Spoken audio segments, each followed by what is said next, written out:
Dios les continúe bendiciendo a todos. Te saluda tu hermana y tu amiga Alexandra. Ya estamos en el día número 99 del plan de lectura de la Biblia en un año. 99. Gloria a Dios, casi. Ya mañana, con el favor de Dios, llegamos al día número 100, amado. Usted sabe que es llegar a los primeros 100 días.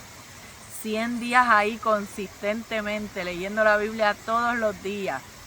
Es un reto, es un desafío, es un compromiso, es una bendición. Pero ya mañana, ¿verdad?, lo celebraremos y tenemos que gozarnos en todo el camino. No solamente celebramos cuando lleguemos a los 365, sino cada meta que nos vamos trazando y cada paso que vamos dando que nos va acercando a esa meta, hay que celebrarlo. Así que gloria al Señor, estamos agradecidos del Señor por su gracia, por su misericordia y por las fuerzas que Él nos da. Gloria a Jesús. Así que hoy vamos a estar leyendo Primera de Reyes capítulo 4, vamos a leer hasta el capítulo 6 con la ayuda del Señor, así que vamos a orar para comenzar con esta lectura. Amantísimo Dios, Padre Celestial, te damos gracias, Señor, te damos gloria, te damos honra. Gracias, Padre, porque tú eres, Dios mío, quien nos sostiene, quien nos ayuda, Señor, quien nos guía por tu maravilloso Espíritu Santo. Ese Espíritu Santo que también inspiró, Padre, estas escrituras, Señor. Padre, porque los santos hombres escribieron, Dios mío, inspirados por tu precioso Espíritu Santo.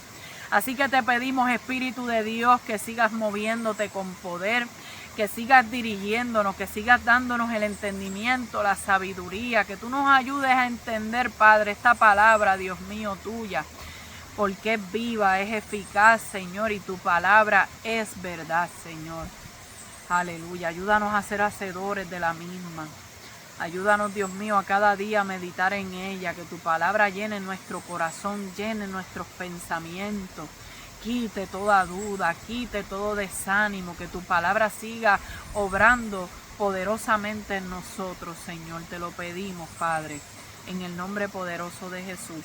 Amén y amén. Gloria a Dios. Primera de Reyes, capítulo 4. Leemos la palabra del Señor con la bendición del Padre, del Hijo y del Espíritu Santo. Amén. Reinó pues el rey Salomón sobre todo Israel, y estos fueron los jefes que tuvo: Azarías, hijo del sacerdote Sadoc; Elioref y Ahías, hijos de Sisa, secretarios; Josafat, hijo de Ahilud, canciller; Benaía, hijo de Joiada, sobre el ejército; Sadoc y Abiatar, los sacerdotes; Azarías, hijo de Natán, sobre los gobernadores; Zabud, hijo de Natán, ministro principal y amigo del rey; Aizar, mayordomo; y Adoniram, hijo de Abda, sobre el tributo. Tenía Salomón 12 gobernadores sobre todo Israel, los cuales mantenían al rey y a su casa. Cada uno de ellos estaba obligado a abastecerlo por un mes en el año. Y estos son los nombres de ellos: el hijo de Ur, en el monte de Efraín; el hijo de Decar, en Macás; en Saalbim; en Bet-Semes; en Elón y en Bet-Anán; el hijo de Esed, en Arubot. Este tenía también a Soco y a toda la tierra de Efer; el hijo de Abinadab, en todos los territorios de Dor. Este tenía por mujer a Tafat, hija de Salomón; Baana, hijo de Ahilud, en Taanac; y Megido, en toda Bet-Seán, que está cerca de Zaretán, más abajo de Jezreel, desde Bet-Seán hasta Abel Meola, y hasta el otro lado de Jocmeam. El hijo de Geber, en Ramot de Galaad. Este tenía también las ciudades de Jair, hijo de Manasés, las cuales estaban en Galaad. Tenía también la provincia de Argob, que estaba en Basán, 60 grandes ciudades con muros y cerraduras de bronce. Ainadab, hijo de Ido, en Mahanaim; Ahimaas, en Neftalí. Este tomó también por mujer a Basemat, hija de Salomón, Baana, hijo de Usai, en Aser y en Alot, Josafat, hijo de Parúa, en Isaacar, Simei, hijo de Ela, en Benjamín, Geber, hijo de Uri, en la tierra de Galaad, la tierra de Seón, rey de los amorreos, y de Og, rey de Basán. Este era el único gobernador en aquella tierra. Judá e Israel eran muchos, como la arena que está junto al mar en multitud, comiendo, bebiendo y alegrándose. Y Salomón señoreaba sobre todos los reinos, desde el Éufrates hasta la tierra de los filisteos y el límite con Egipto. Y traían presentes y sirvieron a Salomón todos los días que vivió.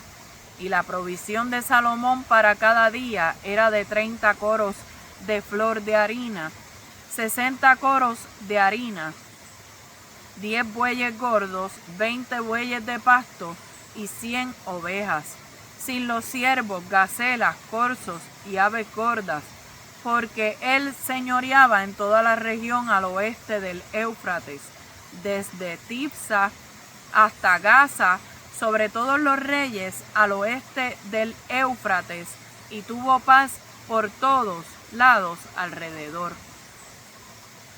Y Judá e Israel vivían seguros, cada uno debajo de su parra y debajo de su higuera, desde Dan hasta Beerseba, todos los días de Salomón. Además de esto, Salomón tenía 40,000 caballos en sus caballerizas para sus carros y 12,000 jinetes. Y estos gobernadores mantenían al rey Salomón y a todos los que a la mesa del rey Salomón venían, cada uno un mes, y hacían que nada faltase. Hacían también traer cebada y paja para los caballos y para las bestias de carga al lugar donde él estaba, cada uno conforme al turno que tenía. Y Dios dio a Salomón sabiduría y prudencia muy grandes, y anchura de corazón como la arena que está a la orilla del mar.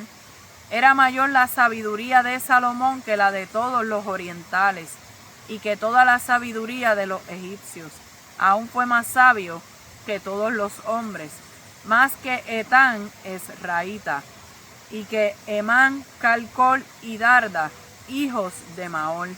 Y fue conocido entre todas las naciones de alrededor, y compuso 3,000 proverbios, y sus cantares fueron 1,005. También disertó sobre los árboles, desde el cedro del Líbano hasta el hisopo que nace en la pared. Asimismo disertó sobre los animales, sobre las aves, sobre los reptiles y sobre los peces. Para oír la sabiduría de Salomón venían de todos los pueblos y de todos los reyes de la tierra, a donde había llegado la fama de su sabiduría. Capítulo 5. Hiram, rey de Tiro, envió también sus siervos a Salomón, luego que oyó que lo habían ungido por rey en lugar de su padre, porque Hiram siempre había amado a David. Entonces Salomón envió a decir a Hiram: tú sabes que mi padre David no pudo edificar casa al nombre de Jehová su Dios, por las guerras que le rodearon, hasta que Jehová puso a sus enemigos bajo las plantas de sus pies. Ahora Jehová mi Dios me ha dado paz por todas partes, pues ni hay adversarios ni mal que temer. Yo por tanto he determinado ahora edificar casa al nombre de Jehová mi Dios, según lo que Jehová habló a David mi padre, diciendo: tu hijo, a quien yo pondré en lugar tuyo en tu trono, él edificará casa a mi nombre. Manda pues ahora que me corten cedros del Líbano, y mis siervos estarán con los tuyos, y yo te daré por tus siervos el salario que tú dijeres. Mas tú sabes bien que ninguno hay entre nosotros que sepa labrar madera como los sidonios.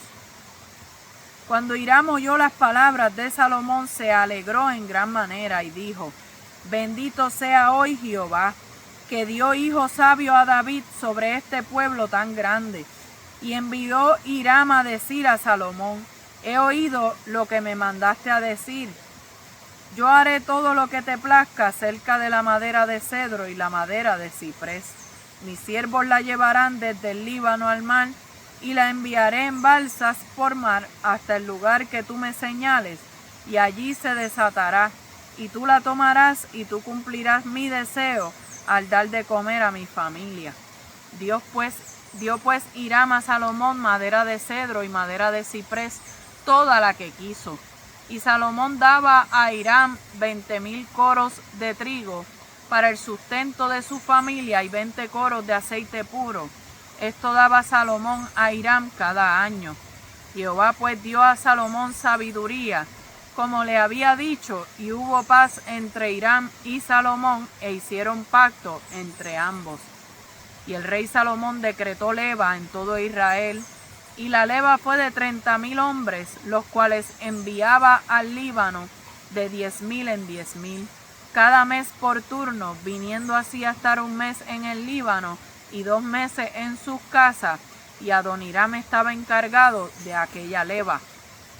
Tenía también Salomón 70,000 que llevaban las cargas, y 80,000 cortadores en el monte, sin los principales oficiales de Salomón que estaban sobre la obra, 3,300, los cuales tenían a cargo al pueblo que hacía la obra. Y mandó el rey que trajesen piedras grandes, piedras costosas, para los cimientos de la casa y piedras labradas. Y los albañiles de Salomón y los de Hiram, y los hombres de Gebal, cortaron y prepararon la madera y la cantería para labrar la casa. Capítulo 6. En el año 480, después que los hijos de Israel salieron de Egipto, el 4º año del principio del reino de Salomón sobre Israel, en el mes de Zif, que es el mes segundo, comenzó él a edificar la casa de Jehová. La casa que el rey Salomón edificó a Jehová tenía 60 codos de largo y 20 de ancho y 30 codos de alto. Y el pórtico delante del templo de la casa tenía 20 codos de largo a lo ancho de la casa, y el ancho delante de la casa era de 10 codos. E hizo a la casa ventanas anchas por dentro y estrechas por fuera. Edificó también junto al muro de la casa aposentos alrededor, contra las paredes de la casa, alrededor del templo y del lugar santísimo, e hizo cámaras laterales alrededor. El aposento de abajo era de 5 codos de ancho, el de en medio de 6 codos de ancho, y el tercero de 7 codos de ancho, porque por fuera había hecho disminuciones a la casa alrededor, para no empotrar las vigas en las paredes de la casa. Y cuando se edificó la casa, la fabricaron de piedras que traían ya acabadas, de tal manera que cuando la edificaban, ni martillos ni hachas se oyeron en la casa, ni ningún otro instrumento de hierro. La puerta del aposento de en medio estaba al lado derecho de la casa, y se subía por una escalera de caracol al de en medio, y del aposento de en medio al tercero. Labró pues la casa y la terminó, y la cubrió con artesonados de cedro. Edificó asimismo el aposento alrededor de toda la casa, de altura de 5 codos, el cual se apoyaba en la casa con maderas de cedro.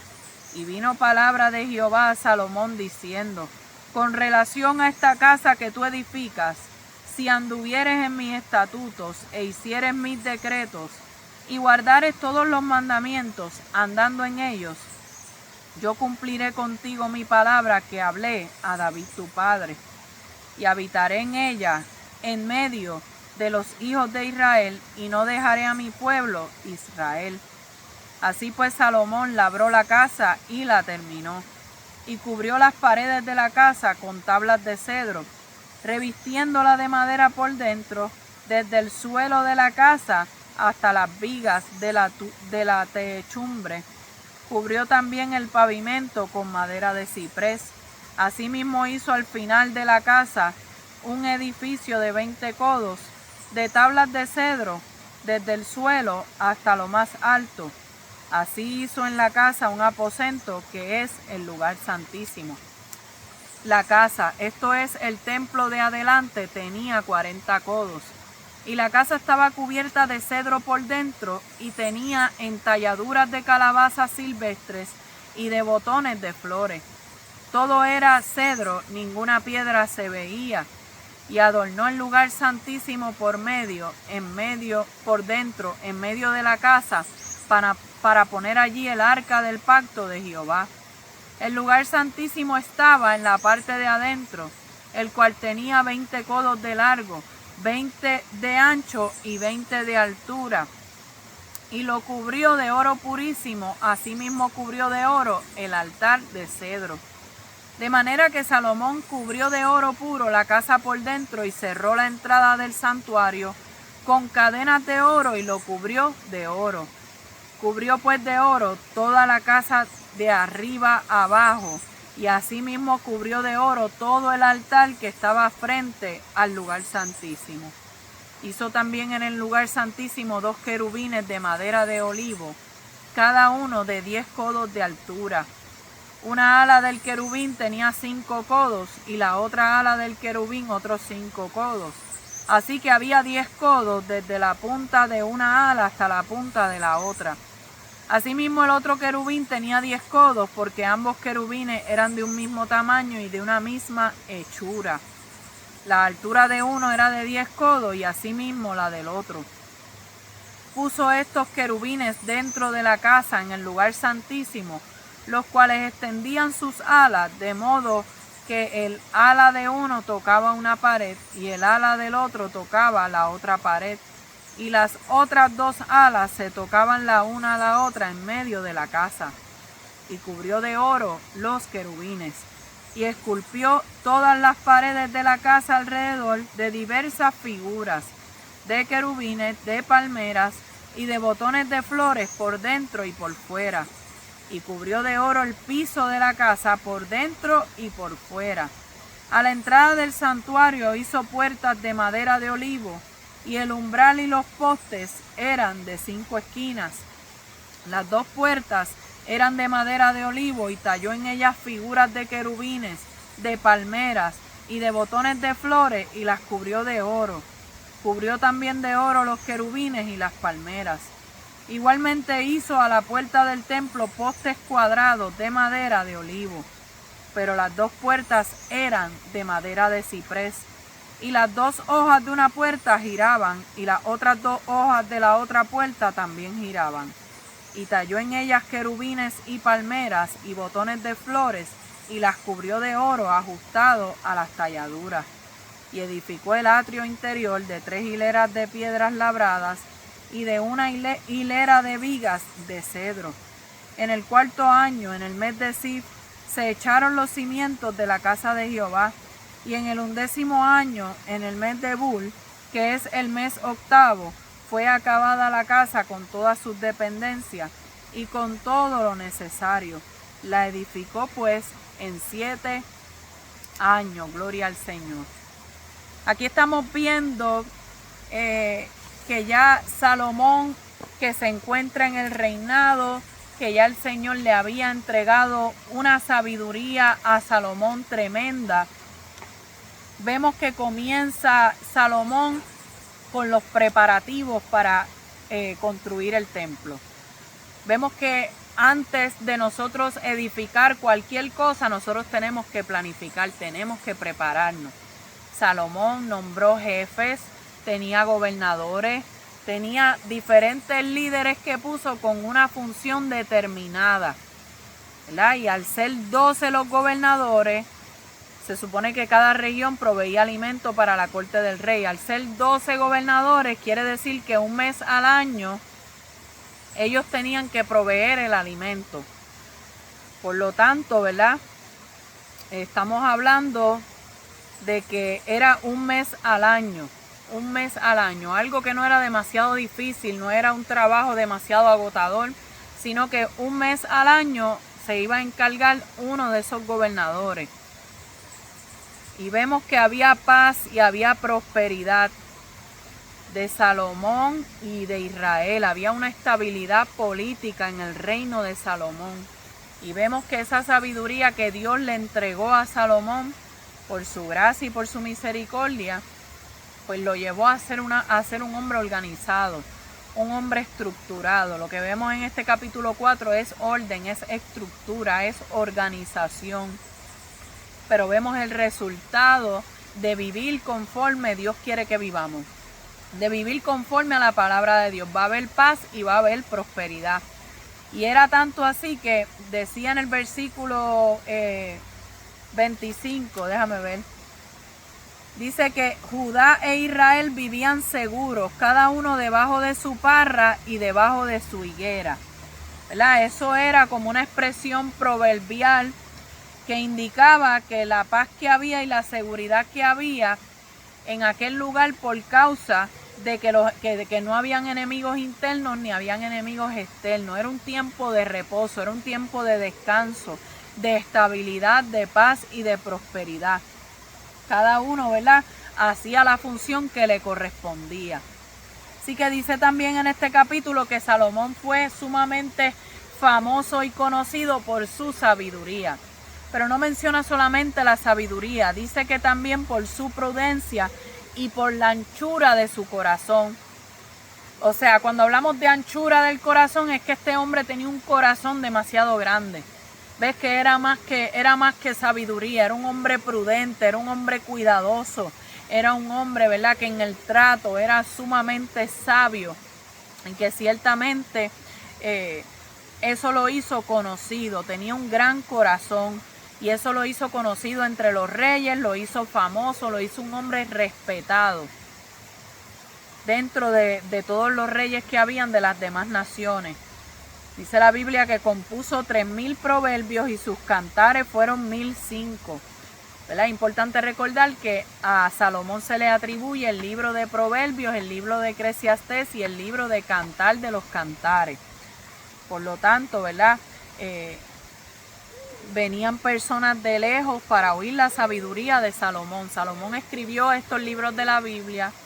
Venía gente a escuchar a Salomón.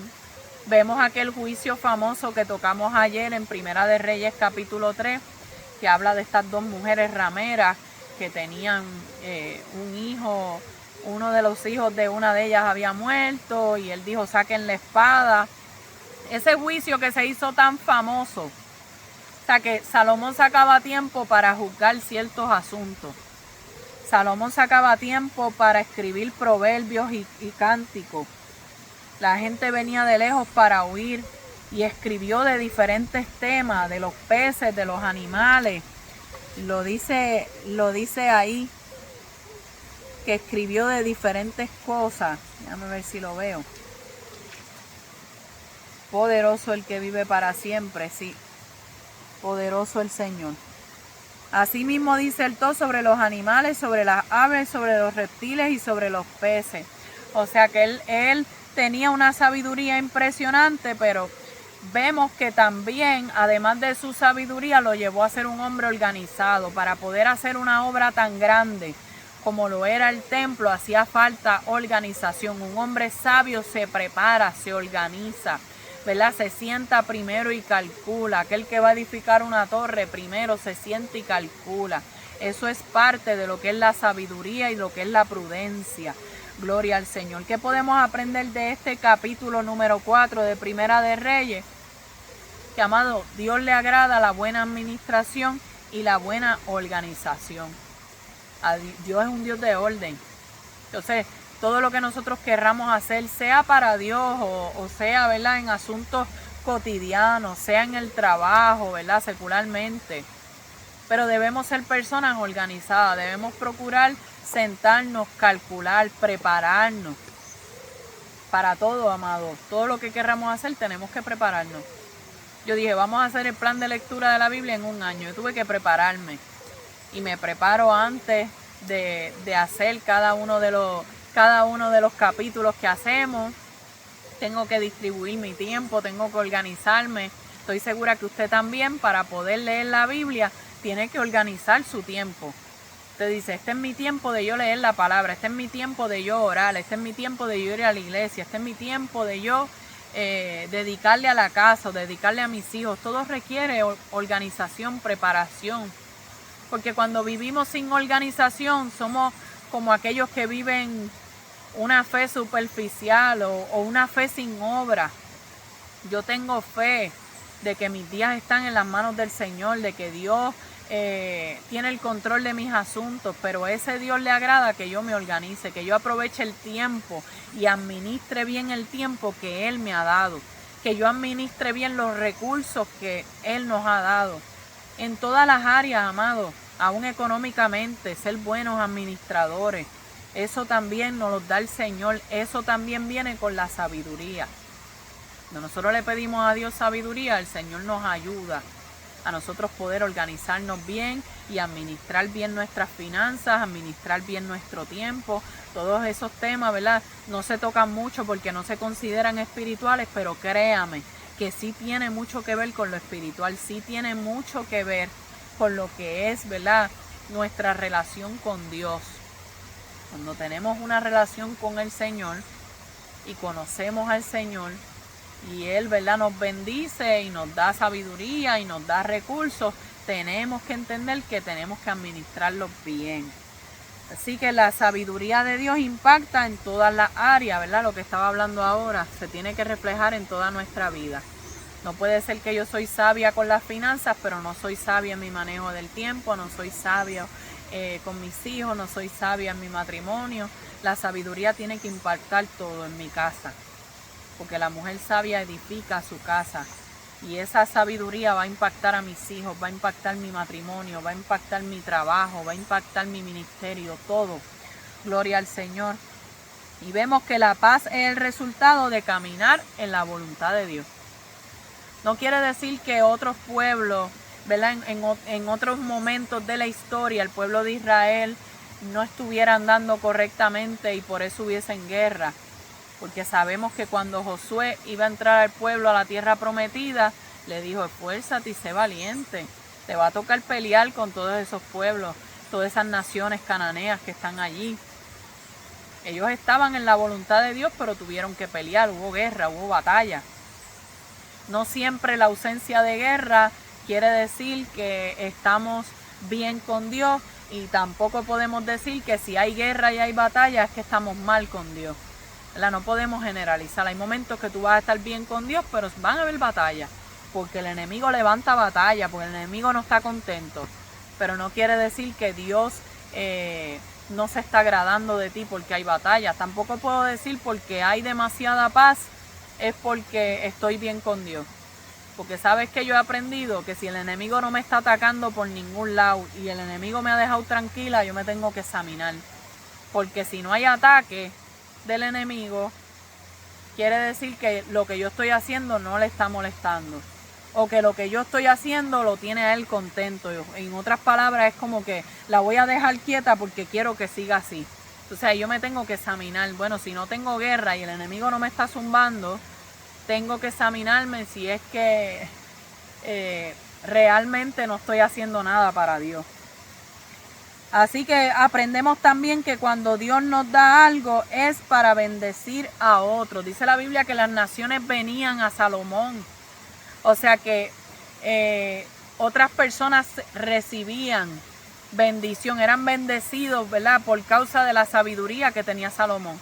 Dios no te va a dar sabiduría para que tú te quedes callado, para que tú no la compartas, para que tú no hagas nada con esa sabiduría, para que tú entierres ese talento o ese don, esa gracia que Dios ha puesto en ti. Eso no es lo que Dios quiere. Por eso Salomón lo puso a dar fruto. Dios le dio sabiduría, pues ¿qué hacía? La compartía con otros, escribía proverbios, dirigía bien al pueblo, pero también otras naciones venían a él. Eso es lo que quiere Dios, que demos mucho fruto, que lo que Él ponga en nosotros, nosotros lo multipliquemos. Amén. Ya en Primera de Reyes, capítulo 5, vemos preparativos para la construcción del templo que han comenzado. Fíjate que primero está la planificación y los preparativos. Ahora vemos que entonces están llevando a cabo todo lo que son los recursos, todo lo que son los materiales, las maderas, ¿verdad? Y aquí habla de Hiram, rey de Tiro, que envió a sus siervos a Salomón cuando oyó que había sido ungido por rey, porque siempre había amado a David.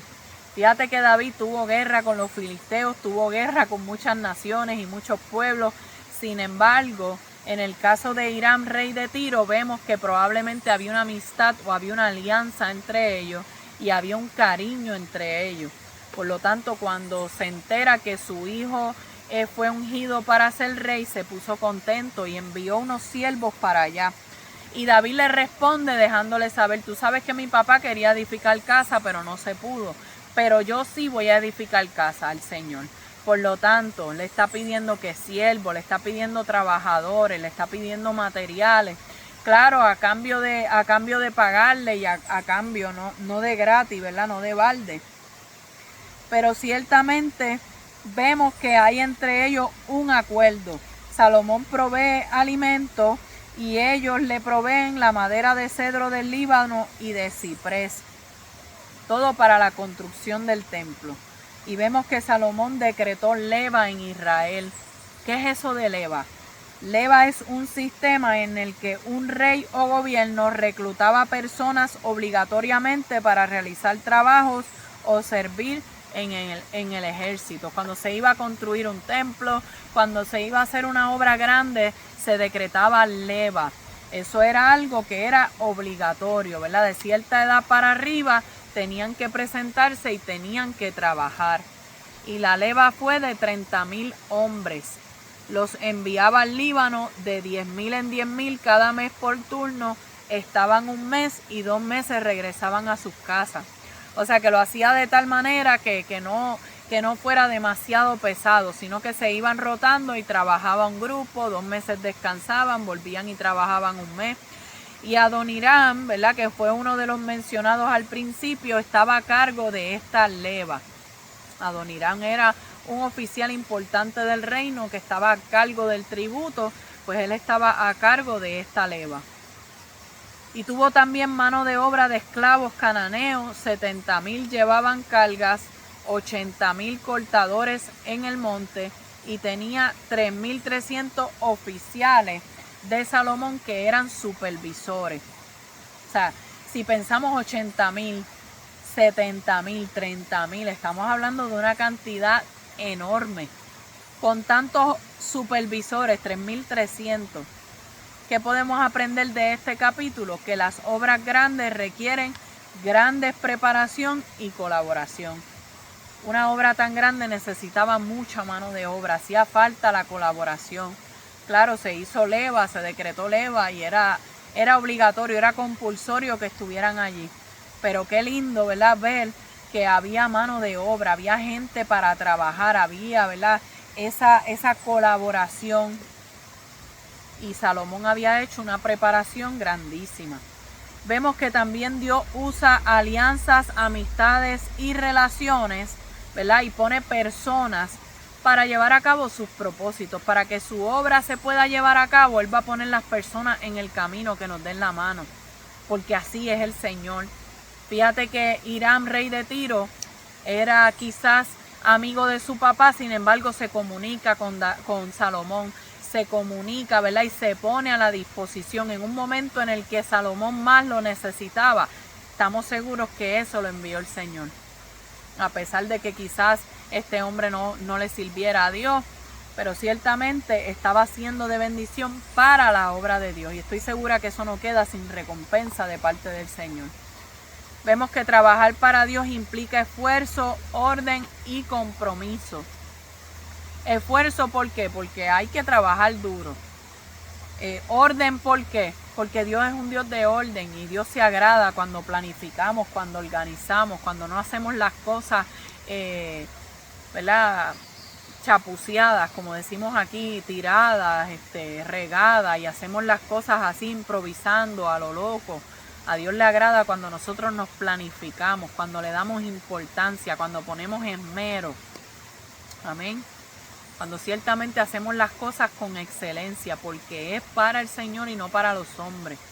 Y cuando hacemos las cosas con compromiso, que lo que empezamos lo vamos a terminar, que lo que empezamos lo vamos a hacer bien, que lo que empezamos, aleluya, lo estamos haciendo ¿verdad? Con la convicción de que esta es la casa de Dios. Ya en el capítulo 6 de Primera de Reyes, ya como tal comenzó la construcción, ya estaban los preparativos, ya estaba la planificación, ya estaban los materiales, ya estaba la mano de obra. Ahora es que entonces comienza oficialmente la construcción del templo. 480 años después del Éxodo, cuando el pueblo de Israel salió de Egipto. No nos dice exactamente dónde fue construido, pero el escritor de Segunda de Crónicas, en el capítulo 3, versículo 1, nos deja saber que fue en el monte Moriah, donde Abraham fue a sacrificar a Isaac, y en otra parte de la misma colina Jesús sería sacrificado. Y vemos que en la casa que el rey Salomón edificó se describen 4 estructuras principales, que es el propio templo. Está el pórtico o la entrada en la parte de la propiedad del templo. Están las cámaras laterales de 3 pisos que rodeaban la propiedad del templo en norte, sur y oeste. Y un gran patio que rodeaba toda la estructura. Así que era un total de 70 codos de largo, 20 codos de ancho y 30 codos de alto. Estamos hablando de que 70 codos de largo son 90 pies o 30 metros de largo. 20 codos de ancho son 30 pies o 10 metros de ancho. 30 codos de alto vienen siendo 45 pies o 15 metros de alto. Y se utilizan diferentes materiales: piedra labrada, madera de cedro y oro puro. Ese lugar está cubierto de oro, el piso, toda la parte interior, todo cubierto de oro. Y Dios entonces hace una promesa a Salomón. Dios le está diciendo, y vino palabra, este es el versículo 11 al 13, y vino palabra de Jehová a Salomón diciendo: con relación a esta casa que tú edificas, si anduvieres en mis estatutos, e hicieres mis decretos, y guardares todos mis mandamientos, andando en ellos, yo cumpliré contigo mi palabra que hablé a David tu padre, y habitaré en ella, en medio de los hijos de Israel, y no dejaré a mi pueblo de Israel. ¿Qué le estaba prometiendo Dios? Esto era una promesa condicional, dependía de su obediencia, de su comportamiento, no solamente la de Salomón, sino también la de sus descendientes. Le prometió que si obedecían y guardaban su palabra, Él habitaría con ellos, o sea, su presencia iba a estar en esa casa. Y la construcción del templo tomó unos 7 años. Acuérdense que no habían camiones, no habían digger, no habían grúas. Todo tenía que hacerse a mano, todo era con fuerza de trabajo de animales, de carrozas, de carretas. Todo era mano de obra de esclavos, mano de obra fuerte. Porque no contaban con las herramientas que tenemos hoy, que tenemos un taladro, que tenemos una sierra de banco, que tenemos quizás materiales para soldar. Todas esas cosas no las había que hacer todo, ¿verdad? Más trabajoso. Pero ciertamente 7 años que se hizo un trabajo de excelencia, 7 años, ¿verdad? Ese número 7, que es el número, ¿verdad?, que habla de la perfección, ¿verdad? Un día podemos tocarlo, el significado de los números, pero qué curioso que fuera, ¿verdad? 7 años. ¿Qué podemos aprender de este capítulo 6 de Primera de Reyes? Que ciertamente la obediencia es más importante que las estructuras lujosas. Pueden haber iglesias grandísimas, pueden haber iglesias, wow, con montones de lujo, pero habrá obediencia en esa casa, habrá santidad, estará la presencia de Dios realmente allí. Porque fíjate que Dios dijo que si el pueblo estaba desobedeciendo y no estaba guardando la palabra, Dios no iba a morar allí, su presencia no se iba a mover allí, no se iba a manifestar. Así que el que su presencia estuviera o no estuviera iba a depender de ellos. Saber algo condicionado. Yo quiero, Dios, porque ciertamente Dios desea habitar con su pueblo. Pero el que Dios habite o no habite dependía de la obediencia de ellos. Así que hoy nosotros somos templo de Dios, y si aplicamos esta palabra a nosotros hoy y queremos que su presencia esté en nosotros, ¿qué tenemos que hacer? Ser obedientes, guardar su palabra, creer en Él, buscarlo de todo corazón. Pero si vivimos en desobediencia, en pecado, si vivimos dándole la espalda a Dios, no podemos esperar que su presencia esté con nosotros. No va a estar con nosotros y no va a estar en nosotros tampoco. Así que vemos que Dios bendice el orden, la sabiduría y la obediencia. La obra de Dios requiere preparación y excelencia. Y el templo era importante, pero más importante era la relación del pueblo de Israel con Dios. Eso era lo más importante. El templo podía tener lujo. El templo podía tener mucho oro. Podía estar precioso el templo. Pero ¿cómo estaban sus corazones? ¿Cómo estaba la relación que ellos se supone que tengan con Dios? Eso es una buena pregunta, porque Dios se agradó, ¿verdad?, de la construcción de este templo, pero más que el templo, Dios está mirando los corazones de su pueblo, y Dios estaba diciendo: si ustedes quieren que su presencia esté con usted, que mi presencia esté con ustedes, y que mi presencia se manifieste, y que mi presencia, ¿verdad?, se haga sentir en ese lugar, pues ustedes tienen que guardar la palabra, ustedes tienen que caminar en obediencia, ser obedientes a mí. Amén. Así que eso lo aplicamos a nuestra vida y decimos: bueno, yo no quiero que su presencia se vaya nunca de mi vida. Pues entonces cuidemos bien nuestros pasos, que no caigamos en desobediencia, que no nos desviemos de su palabra, para que su presencia siempre pueda estar con nosotros. Amén. Así que espero que haya sido de edificación a tu vida. Mañana continuamos con el día número 100 del plan de lectura de la Biblia en un año. Y sé que Dios seguirá hablando a nuestras vidas. Así que Dios les bendiga, les amo en el amor del Señor. Compártalo con alguien para que también sea edificado por medio de la palabra y también se una a leer la Biblia con nosotros. Amén. Dios les bendiga y Dios les guarde.